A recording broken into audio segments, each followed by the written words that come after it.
Hey guys, my name is JessiMew, and welcome back to Adam's Quest. In the last episode, our Sky Seekers finally received their own good omen when these two beautiful blue babies were born. They might not have the bird beaks or the wings, but I feel like that blue fur alone would be a very, very good sign to our Sky Seekers. It must show that clear skies are in their future, so as they're heading toward these jungle ports, they can rest easy knowing that our deities are watching over them. Maybe it would even be a little sign from Solaris himself, since that's who this side of the family seems to favor. I'm not sure, but either way, Anakoi and Nudukir will be celebrated members of this tribe. All that's really left to do is wait for Ballad's side of the family, our little poison frogs, to hop their way up the stream so they can join us too. Of course, we need the other half of our Bluebird feathers to do so. We're not going to leave this one behind. And that's why I think that Nutanu is going to be particularly excited to see them. Right now, all he really has to do is pick his berries. In fact, that's most of what is going to happen until we get to those ports. So we're going to try to do some pretty quick-fire rounds here. It looks like Catmint might actually need to knock down some more berry bushes too. Oh! And how sweet is this? She found a little secluded nest? You know, I've been thinking, she's probably wondering if she could start a family with Nutanu someday. These two have bonded so well. They make such a good team together too. I know their babies would as well. But they do share a similar immunity gene, so there is the possibility that their babies could be sick. It would be great if they weren't, because that would mean that they probably have the home island gene. So I think it's probably worth the risk. Not to mention the jungle biomes often have so many healing fruits that we probably wouldn't have to worry too much. So I think she's probably taking this as a sign too, as she swipes down a few more of those berry bushes to clear out the pathway. She can pick up the grass over here, and she can ponder if maybe it's time to ask their leader if he might like to settle down and start a family. Maybe not on this island because we have so few ports to work with. I would hate to leave behind more important creatures than we already have to. But I'm really, really glad that that seed has been planted in the back of her mind. She's going to have a lot of questions for him soon. Now, as far as Anakoi goes, she could actually pick up some of those poison berries as well. And I'm sure that's what her mother is thinking too. So maybe she would try to just nudge shy, timid little Anna off to her uncle. She'll tell her to go find Nutanu, though I'm sure she is not so willing to do so. In fact, it seems like she can't get around very fast at all. Maybe that's because she's so timid. I mean, she would rather just stay here with her family by all the nests. So she might be dragging her feet a little bit, but that's something that Rai is not going to stand for. Rai herself knows just how important it is to collect their food. She probably wants to go back to collecting the coconuts over by the nest, but she's going to have to ask somebody to come over here to watch after her baby. I suppose we could always ask Tangerine to do it. She could pick up those last couple of coconuts, then maybe zip on over here. I mean, she just loves spending time with her grandchildren. I don't think she's going to mind one bit. We'll bring Rai over to this spot, have her pick up this coconut, I guess. That is going to leave her right underneath. Oh, it's actually a shell? Oh, that must be bringing back good memories. Well, come on down here so we don't risk you getting hit on the head like your sister. And we'll have you scoop up all of that delicious food on the next turn. What can we do with Rosemary, I wonder? She doesn't have the toxic body. She actually has the Berryina claw like her mother, so she would be pretty good at defending us from Berryinas if we only had a few to conquer. They've been pretty quiet lately, ever since... Oh my gosh. Oh, there's more shells in the tide pools. Rai, you have to bring that back to Dukta. But yeah, ever since we brought all of our tribe mates back to this area, it seems like the Berryinas have been steering clear. And I think I also saw... Oh, our little crabbit friend has passed away in the waves. I wonder if anybody can get down there to pick it up? Oh, you know who would want to do that? Passion fruit. You see, I don't think she's going to be too happy just sticking to berry collecting duty. So let's bring her down here to gobble up this water healing plant. That means that she should be able to go diving into the waves without fear of drowning, so she could go pick up that dead crabbit in the water and bring it back for her sister to eat. Clementine, I feel, is probably just like, not fed up with her sister, but she can't really keep up with her. She just moves too fast. And she's probably a little bit offended too because she's supposed to be the big sister here. Passion should be following her, right? And they are supposed to be training up as healers, but Passion just doesn't seem interested in that one bit. It doesn't seem like any of Percy's teachings have really stuck with Passion. So Clementine is probably a little bit worried that the healing duty is going to fall on her shoulders alone. Since nobody over here has even seen the healing fruits before, I mean, that is a pretty big task, especially for somebody so young. She's probably worried that she won't even be able to keep up with everybody, all the sick creatures in the tribe, anybody who might get injured. So she has quite a bit to think about too. I guess for now we could have Rosemary clear out the area, make her pick up all the grass so the babies can move a bit more. If we bring her down here, she can pick up this patch, and maybe light up a little bit more of the stream, since we should be seeing some new creatures soon. Her mother can skitter on over to the side and pick up the grass by the berry bushes, the grass by the pathway that leads to New Tanu as well. They're a little bit buried at the moment, so it would be a good idea to open that up anyways, but she probably sees that Anakoi is kind of trying to find him, so she's going to nudge her in the right direction too. Now let's go back here and see if Lychee can help Sunshine get a little bit further. Unfortunately, they just haven't found a single root out here, not a single root for the gravediggers to use, so they're feeling like their mission has definitely been a failure. The thing is, they managed to find one of those normal berry bushes over here, which I feel like has to be a wonderful sign from the god of the harvest. So I wonder if they would take that knowledge back to their tribe mates? Maybe if nothing else, finding this root on a different island could act as some sort of victory for Vankir. So completing the mission in its entirety would surely mean that our tribe would have plenty of food to gather. If this island is taking us to the one that I think it is, then we should actually have plenty of berry bushes anyway. I believe it's called the Jungle Gate. A few of you have mentioned it before, and it sounds like half of it is going to be jungle, while the other half should be grasslands. So fingers crossed we're going to have plenty of food soon. Little Guava could probably knock down some more coconuts after Mulberry picks up this one. He still has the healing magic on him, but I'm not sure how much longer it's going to last. And Mulberry isn't getting any younger either. I think it's pretty clear that these two are quite likely to pass away under this tree, right where the rest of their family passed to, aside from Lychee, of course. Mulberry just can't leave behind the memories of his fallen mate. Alright, Sunbeam, so let's see if you can make your way up the stream. This frog toe should be perfect for swimming, so this should be much, much faster than hopping one tile at a time through the swamps. But at the same time, I think there's a pretty good possibility that he's going to take some drowning damage, because these currents look pretty rough.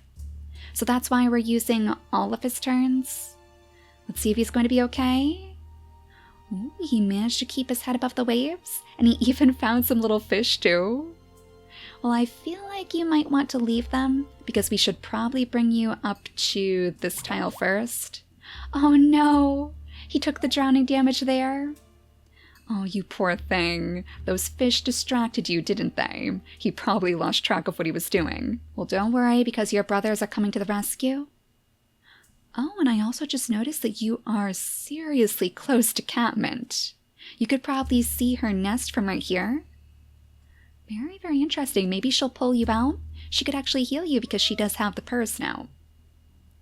Now I think we're going to want to leave these berries behind too. Oh, wait a second. Oh my gosh, can Ballad even get out of here? I think he might be stuck in here because of all those thorns and the berry bushes. Oh, but we have more nests.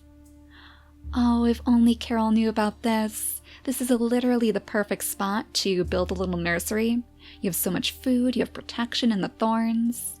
We just need somebody to create an emergency exit over here. I mean, I suppose Ballad could probably hop through the water too, but I feel like Sunbeam would probably stop him. He'd be a little bit worried that his brother's going to take damage. So I guess we'll just go for the food collecting. You can waste a couple of turns picking up your berries. I guess that's a good way for you to teach your little brother Chorus how to pick the berries too. We'll have to see if Sunbeam can come to your rescue, or even Catmint for that matter, if he decides to tell her about it instead. We should be all out of turns now, so let's go ahead and skip the day. Unfortunately saying goodbye to Sunshine without giving her the chance to finish her mission. Oh, and do I hear another Bluebird? Oh my goodness. Look at this, he spawned right in between our two tribes, our two Bluebird feathers. Oh, how fitting is that? That makes it pretty clear that the Bluebird is trying to lead these two tribes to the same spot. He's probably trying to get Catmint's attention, actually. So let's have Sunbeam hop out of the water before he takes any more damage. He can come over here behind the tree. Maybe trying to hide from Catmint, but he's a lot easier to see in the swamps than Catmint is. So I think she would notice that bright golden fur quite easily. Then she might be able to skip all the way over to the berry bushes. Yeah, so I guess once Sunbeam realizes that these creatures aren't a threat, and that would probably be once he sees Nutanu, of course. We'll have him pick up the last of his berries, then scoot up here too. But first... Okay, it was just you. Yeah, we're so lucky that we sent our toxic-bodied creatures out here, because otherwise, if they were all on their own, they would have some pretty nasty troubles with the leeches, the piranha fish. But Lychee can't attract the piranhas, so she should be just fine. So now that Sunbeam can see the other half of the Bluebird feathers, he could maybe guide Catmint over to the berry bushes that are blocking his brothers. If we scoot him over here... Oh, really? Oh, that's just the leech that we saw before. Okay, false alarm. If we scoot him on over here, we should be able to bring Catmint up to this side. Oh, look how many berry bushes we have over here for you guys to cut down. You are all going to be feasting. So with the knowledge that that second Bluebird feather is behind the thorns, she would knock down that berry bush in an instant. This is something for them to celebrate after all. Now that the two Bluebird feathers are on the same side of the island, they can finally make their way toward the ports. I'm sure that it would be considered a bit wrong, I guess, to leave one of the Bluebird leaders behind. Even though they don't agree on things, even though their views are very, very different, they know deep down that those two Bluebird feathers belong together, and it would be deeply frowned upon to leave one in the dust. So Chorus should be able to scoot up here too. He could actually jump ahead like he used to, so we can do a little bit of scouting around. Maybe he could even talk to Nutanu overnight, get a little bit of information on the creatures they're about to meet, because I feel like these two groups would be a bit more friendly than their ancestors. Neither of the boys are particularly suspicious. So Sunbeam really has somebody to thank here. And he's probably quite impressed too, watching Catmint just tear down those berry bushes, just like he's been doing on his way up here. Maybe he could even learn a couple of pointers from her. We do need to have him keep making his way behind his brothers though, because he is so slow, so it would be a better idea for him to use that turn to go in that direction. She can catch up to him super easily, so we'll have her purr for him on the next turn. Now, aren't you going to be surprised, Clementine, when Passion Fruit goes diving into the ocean and picks up that delicious crabbit? She's probably going to be a little bit scared at first, but she can tell now that Passion is just fine. There's no fear of her drowning here, so despite how anxious she might be, she can just go back to food collecting for now. I'm kind of glad that Percy isn't around to see this either, because he would also be very, very nervous. He's going to stay right here and make sure that Koi can collect all of her coconuts. That's a pace that he can definitely keep up with. Now, do you think you can reach all of those shells that you found? It looks like this one is still right here, though the other shell is a little bit deep in the water. Yeah, I'm not sure if we want to risk that. I think she would end up drowning overnight, so maybe instead you can just pick up the coconuts. We could have you scoot over to this side too, so you can grab this one on the next turn. And that way you'll be a little bit closer to Dukta, who I'm starting to wonder, if he might be passing away on this turn. Even if we did heal him with his mother's purring magic, he would still end up passing because the sickness settles in before the purrs. I'm really glad that he got the chance to have so many children though. So many very, very important children to the Sky Seekers. So we might as well have him scoot on a little bit closer. He could pick up some of the grass in the area, cleaning up one final time for his family. And I'm sure he's going to enjoy the lovely shell that Rai has brought him. One last special gift before he leaves. I'm sure that Monk's Hood wishes that he could pick up those poison berries. That way he would have something special to share with his father too. He'd probably try his best, but he's a little bit too young to truly grab them from the branches. So I'm sure he'll try to perfect that art in the future. Not Anakoi though. She is still a little bit too timid to go wandering through that darkness. In fact, I think we're actually going to have to move a Rosethorn out of the way if we want to bring Anakoi up there at all. So for now, let's scoot you over here. We'll move her before we pass the day because we don't want her getting sick. But Anakoi should now be able to start making her very, very slow way down this path. Yeah, true to the ways of these flighty birds, they didn't exactly clear out a good path for their trimates to use.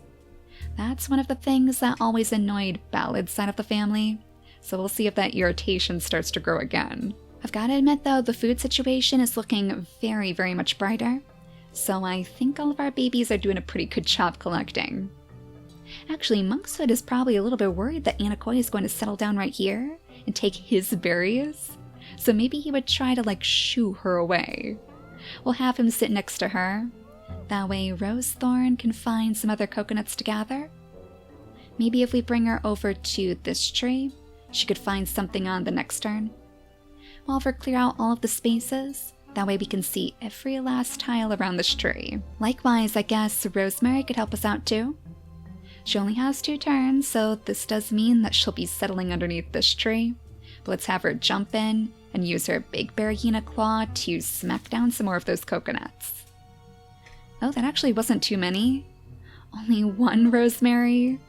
Oh, that is so disappointing. She must have been expecting way, way more. I guess it's because of that lean body. She thinks she's a lot more powerful than she actually is, so it was a little bit of a wake-up call for her. And it's not exactly helping her with her confidence. And now with the mulberries food collected too, I think we should be ready to skip the day again. I guess he could try to pick up some of his fish, though unfortunately he's not very good at it. Without that claw, he won't be able to scoop them up with ease, so he'll just watch them from the stream for now. Now unfortunately we will be saying goodbye to Dukta this time. I'm sure that Tangerine in particular is going to be so heartbroken. He wasn't related to her by blood, but she always felt like he was. She never wanted to see any harm become of him, and it must be very, very hard to watch your own son pass away.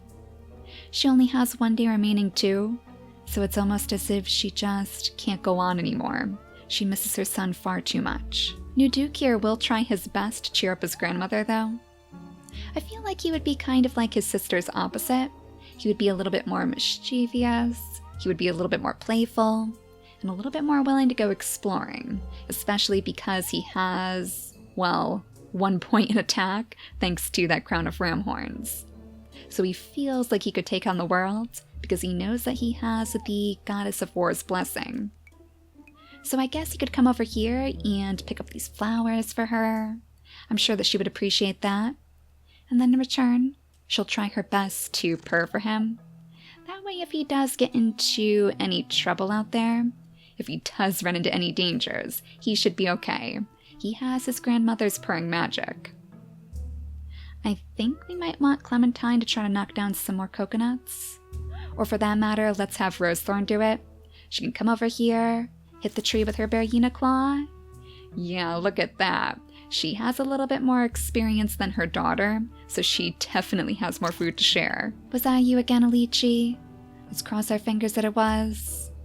Oh, poor Lychee. I mean, she's gotten pretty far by herself, but it must be so lonely out here. Well, let's have her keep sniffing around as she makes her way down the shore, because I suppose there's always the possibility that she might run into something. But honestly, it seems like her journey is winding to a close. Now at least Rosemary would be able to see her across the tide pools. That bright purple fur is definitely going to give her away. So maybe we could have Rosemary help guide her to the rest of the tribe. She's a bit fed up with the coconuts anyways. She could probably use a bit of a break. So let's have her skip to the other shore. Oh, and she could actually sniff around with her big nose too. Wouldn't that be perfect if Rosemary could find her one of the roots? Not sure if it's going to happen on this island, but at the very least, Lychee could pass on her wishes to Rosemary. I'm sure Rose could find somebody around who can take up those roots. They can work together. Now, there probably is a very small part of Anakois that was hoping she could just settle down next to this berry bush and gobble up all of those delicious berries. But Monkshood is having none of it.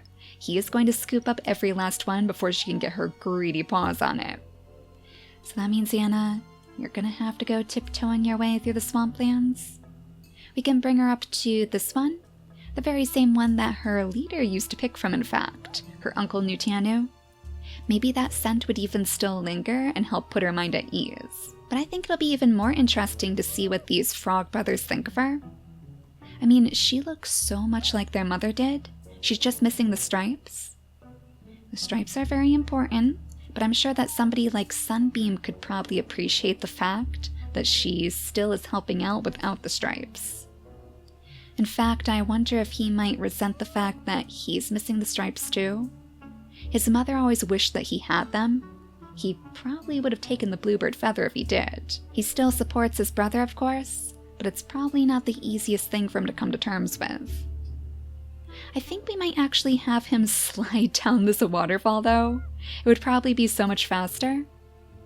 Ballad has 2 tiles of movement on land, so it wouldn't really affect him. But for Sunbeam, this probably looks like the perfect water slide. Let's hope that he's going to be okay. I mean, he hasn't even had his healing yet. It looks like he's fine. He doesn't have the drowning bubbles in his bar, so I'm going to assume that he'll be okay. He seems like he would probably be a bit more of a stoic individual because he looks like such a tank. But to be honest, I think he's the most playful of all the brothers. So you better catch up fast, Catmint. We'll have you knock down this last berry bush, and then scoot your way to the shore. And I guess we could have you settle down right next to the stream. That way you can help light up the way for your tribe mates. Oh, Nutanu is going to be very surprised to see that he doesn't have his berries to pick anymore.